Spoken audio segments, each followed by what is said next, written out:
India രാജ്യത്തെ ലക്ഷക്കണക്കായ തൊഴിലാളികളുണ്ട്. അവരുടെ കൂലിയുടെ ഏകീകരിക്കുന്നതിന് വേണ്ടി ഒരു ദേശീയ മിനിമം കൂലി പ്രഖ്യാപിക്കണമെന്ന ചങ്ങയിൽ പങ്കെടുക്കുന്ന മുഴുവൻ സഭാസഖാക്കളെ ഈ അവസ്ഥയിൽ അഭിസംബരിക്കുന്നതിന് വേണ്ടി യൂണിയന്റെ പ്രസിഡന്റ് ഒഴിവാക്കി. എന്തുകൊണ്ടാണ് ഇവർ നമുക്ക് മുമ്പാണ് തിരിച്ചുവിട്ടിരിക്കുന്നത്? അതിന് തൊഴിലാളികളുടെ എണ്ണം കുറച്ചു, അത് പൊതുമേഖലയിൽ നിലനിർത്തി. അതിനാവശ്യമായ ആധുനിക സാങ്കേതിക വിദ്യ കേന്ദ്ര സർക്കാർ കൊടുക്കുന്നില്ല. അതിന്റെ ഭാഗമായി BSNL തകർക്കുകയാണ്.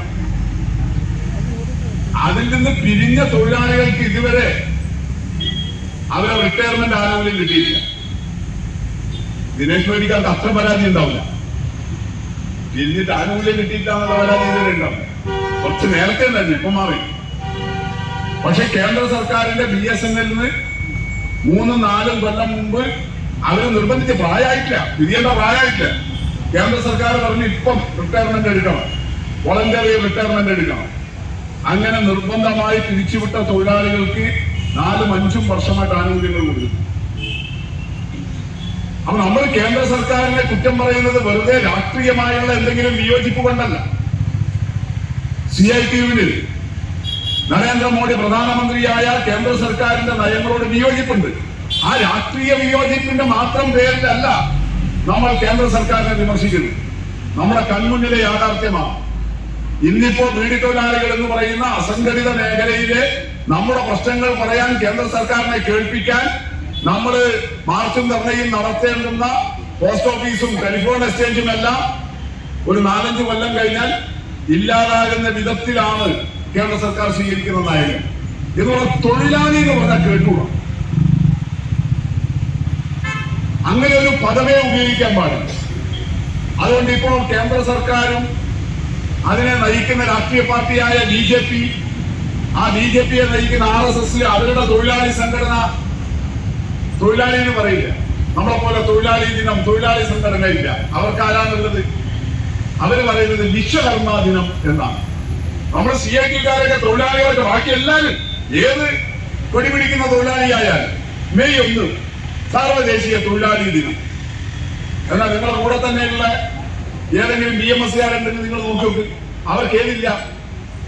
May 1 സാർവദേശീയ തൊഴിലാളി ദിനമില്ല. അവർക്ക് ഏത് ദിനമാണ്? തൊഴിലാളി ദിനം എന്ന വാക്കേ ഇല്ല. അവര് നീണ്ടൂലി അവര് പറയുന്നത് വിശ്വകർമ്മ ദിനം എന്നാണ്. വിശ്വകർമ്മജർ എന്ന് പറയുന്നത് നമ്മുടെ നാട്ടിലെ ഒരു ജാതി വിഭാഗമാണ്. നിരവധി ജാതികളുള്ള കൂട്ടത്തിൽ കൊല്ലനും, തട്ടാനും, മൂശാരിയും, ആശാരിയും എല്ലാം ഉൾപ്പെടുന്ന 5 വിഭാഗങ്ങൾ ഉൾപ്പെടുന്നതാണ് വിശ്വകർമ്മജന്മം. അപ്പൊ അങ്ങനെ ഒരു ഐതിഹ്യത്തിനുള്ള, പുരാണത്തിലുള്ള, വിശ്വാസത്തിലുള്ള ഒരു സങ്കല്പം എടുത്തിട്ടാണ് RSS, BMS പറയുന്നത് തൊഴിലാളി ദിനമൊന്നും വേണ്ട, നമുക്ക് ഏത് മതി, വിശ്വകർമ്മ ദിനം എന്നാണ്.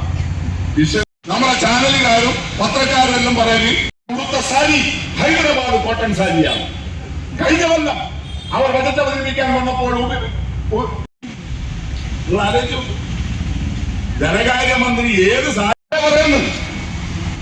അങ്ങനെ പറയാൻ ഒന്നുമില്ലാത്തത് ബജറ്റ് അവതരിപ്പിച്ച ധനകാര്യമന്ത്രി ഉടുത്ത സാരിയുടെ ഗുണം നോക്ക്. അപ്പൊ കാണാം ഒരു 4-5 ഫോട്ടോ. ആരത്? ബജറ്റ് അവതരിപ്പിക്കാൻ വരുമ്പോ ഓരോ കൊല്ലവും ആ ദിവസം ഉടുത്ത സാരി. പ്രധാനമന്ത്രിയെ കുറിച്ച് പറയുമ്പോ പ്രധാനമന്ത്രി ഉടുക്കുന്ന കോട്ട്, പ്രധാനമന്ത്രി ഉടുക്കുന്ന ചുരിദാർ. ആലോചിച്ചു, ഇതൊക്കെയാണ് നമ്മുടെ നാട്ടിലെ ഇപ്പോഴത്തെ സാഹചര്യം. കേന്ദ്ര സർക്കാർ അതിനുമായി ബന്ധപ്പെട്ട് എന്ത് നടപടി സ്വീകരിക്കുന്നു എന്ന് പറയുന്നതിന് പകരം ഇങ്ങനെയൊരു സമീപനമാണ് ഈ കേന്ദ്രമന്ത്രിമാരും പ്രധാനമന്ത്രിയും എല്ലാം ഉടുക്കുന്ന ഉടുപ്പുകളെ കുറിച്ച്, അതിനെക്കുറിച്ച് വർണ്ണിച്ച് യഥാർത്ഥ ജീവിത പ്രശ്നങ്ങൾ മറച്ചു വെക്കുകയാണ്. ഇവിടെ അമ്മദേവൻ സൂചിപ്പിച്ചു, നമ്മുടെ ഈ സമരത്തിന്റെ ഏറ്റവും പ്രധാനപ്പെട്ട മുദ്രാവാക്യങ്ങളിലൊന്നാണ് ബീഡി തൊഴിലാളികൾക്ക് വേണ്ടിയിട്ടുള്ള നിയമങ്ങൾ നടപ്പിലാക്കണം. വെറുതെ ഉണ്ടായതല്ല. 1966 ഇന്ത്യയിൽ അന്നത്തെ കേന്ദ്ര സർക്കാർ ഒരു ബീഡി സിഗാർ നിയമം പാസാക്കി. അതിന്റെ അടിസ്ഥാനത്തിൽ ബീഡി തൊഴിലാളികൾ ഉൾപ്പെടെയുള്ള തൊഴിലാളികൾക്ക് വേണ്ടിയിട്ടുള്ള ക്ഷേമ നടപടികൾ, വെൽഫെയർ ആക്ടിവിറ്റീസ്, അതിനുവേണ്ടി 1970-കളിൽ വീണ്ടും നിയമം വന്നു.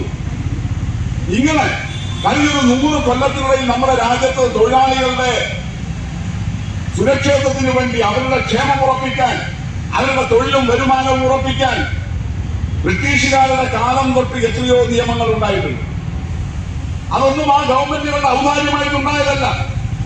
നമ്മൾ ഇന്ന് നടത്തുന്നത് പോലെ കൊടി പിടിച്ച് രാഷ്ട്രീയം പറഞ്ഞ് നമ്മുടെ പൂർവികരായ തൊഴിലാളികൾ നടത്തിയിട്ടുള്ള ഐതിഹാസികമായ സമരങ്ങളുടെ ഉൽപ്പന്നമാണ് ബ്രിട്ടീഷുകാരുടെ കാലം തൊട്ട് ഈ സ്വാതന്ത്ര്യ ലബ്ധിക്ക് ശേഷമുള്ള ഒരു 1/2 നൂറ്റാണ്ട് കാലത്തിനിടയിൽ പിന്നീട് നമ്മുടെ രാജ്യത്തെ തൊഴിലാളികൾക്ക് വേണ്ടിയിട്ടുണ്ടായ നിയമങ്ങൾ. അങ്ങനെ 28ഓളം നിയമങ്ങളുണ്ട്. 1, 2 അല്ല, 28ഓളം നിയമങ്ങളുണ്ട്. ഓരോ കാലത്ത് ഓരോ നിയമങ്ങൾ, ഓരോ ആവശ്യങ്ങൾ തൊഴിലാളികൾ മുന്നോട്ട് വെക്കും. അവരുടെ ജീവിതവുമായി ബന്ധപ്പെട്ടുകൊണ്ട്, അവരുടെ തൊഴിലും വരുമാനവുമായി ബന്ധപ്പെട്ടുകൊണ്ട്, സേവന വേതന വ്യവസ്ഥകളുമായി ബന്ധപ്പെട്ടുകൊണ്ട്, തൊഴിലാളികളുടെ ക്ഷേമം ഉറപ്പുവരുത്തുന്നതിന് വേണ്ടി വിവിധ കാലയളവിലെ ജീവിത സാഹചര്യങ്ങളുമായി ബന്ധപ്പെട്ടുകൊണ്ട് അതത് കാലത്ത് ഇന്ത്യയിലെ തൊഴിലാളി വർഗം മുന്നോട്ട് വെച്ച മുദ്രാവാക്യങ്ങൾ, നിലപാടുകൾ, അതിനെ അടിസ്ഥാനപ്പെടുത്തി നടത്തിയ സമരങ്ങൾ, പ്രക്ഷോഭങ്ങൾ, അതിന്റെ ഒത്തുതീർപ്പ് ചർച്ചകളിൽ അന്നത്തെ ഭരണാധികാരികൾ തൊഴിലാളികൾക്ക് നൽകിയിട്ടുള്ള വാഗ്ദാനങ്ങൾ, തൊഴിലാളി സംഘടനകൾക്ക് നൽകിയിട്ടുള്ള ഉറപ്പുകൾ, അത് പാലിച്ചുകൊണ്ടുണ്ടാക്കിയ നിയമങ്ങൾ. അങ്ങനെയാണ് 28ഓളം നിയമങ്ങൾ നമ്മുടെ രാജ്യത്ത് ബീഡി തൊഴിലാളികൾ ഉൾപ്പെടെ എല്ലാ വിഭാഗം തൊഴിലാളികളുടെയും ക്ഷേമവും സുരക്ഷിതത്വവും ഉറപ്പുവരുത്തുന്നതിന് വേണ്ടി ഉണ്ടായത്. കുറച്ചു കൊല്ലം മുമ്പ് 2019 നരേന്ദ്രമോദി നല്ല പഞ്ചാര വർത്തമാനം, തൊഴിലാളികൾക്ക് വേണ്ടി 28 നിയമങ്ങൾ. ഇതല്ലേ ഏത് തൊഴിലാളിക്ക് വായിച്ച് പഠിക്കാൻ കഴിയും? ഈ നിയമങ്ങള് അറിഞ്ഞാലല്ലേ തങ്ങൾക്ക് ഇന്ന് ആനുകൂല്യം കിട്ടാനുണ്ട് എന്ന് തൊഴിലാളിക്ക് അറിയുള്ളൂ. ഈ 28 നിയമങ്ങളെല്ലാം വെച്ചാൽ വലിയ വക്കീലന്മാർക്ക് തന്നെ പഠിക്കാൻ കഴിയില്ല. എന്നിട്ട് വേണ്ടേ സാധാരണ തൊഴിലാളിക്ക് പഠിക്കാൻ?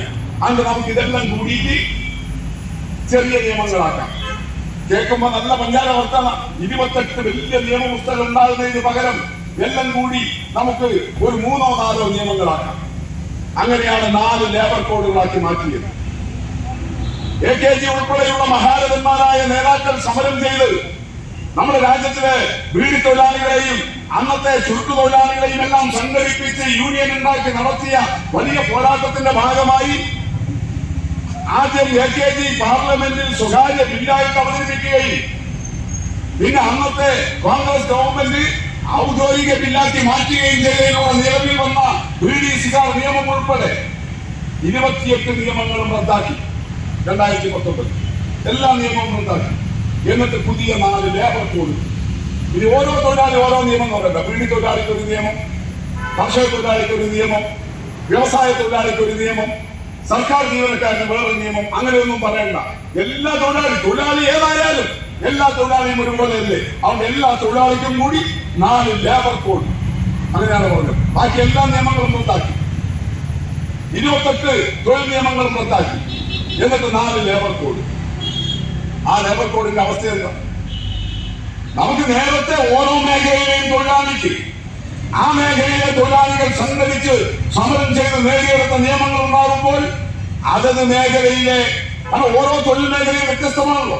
അതുകൊണ്ട് ആ ഓരോ തൊഴിൽ മേഖലയിലെയും കാര്യങ്ങൾ വിശദീകരിച്ചുകൊണ്ടുള്ള നിയമങ്ങളാണ് ഉണ്ടായിരുന്നത്. അതെല്ലാം ഒഴിവാക്കി എല്ലാ തൊഴിൽ മേഖലയും ഒരുപോലെ പൊതുവൽക്കരിച്ച് ഈ നിയമങ്ങൾ ഉണ്ടാക്കിയപ്പോഴുള്ള സാഹചര്യമുണ്ട്. അവിടെ യഥാർത്ഥ തൊഴിൽ പ്രശ്നങ്ങളില്ല. യഥാർത്ഥ തൊഴിലാളിക്ക് ലഭിച്ചുകൊണ്ടിരുന്ന ആനുകൂല്യങ്ങൾ, പുതിയതല്ല, നിലവിൽ ലഭിച്ചുകൊണ്ടിരുന്ന ആനുകൂല്യങ്ങൾ, സുരക്ഷിതത്വം ഇല്ലാതാവുകയും ആ നിയമത്തിന്റെ പുസ്തകത്തിന്റെ പുറത്ത് മാത്രമാണ് ലേബർ കോഡിന്റെ പേര് തറച്ചുകൊണ്ടിരിക്കുന്നത്. അങ്ങേറ്റം ഭീകരമായ തൊഴിലാളി വിരുദ്ധ നയങ്ങളിൽ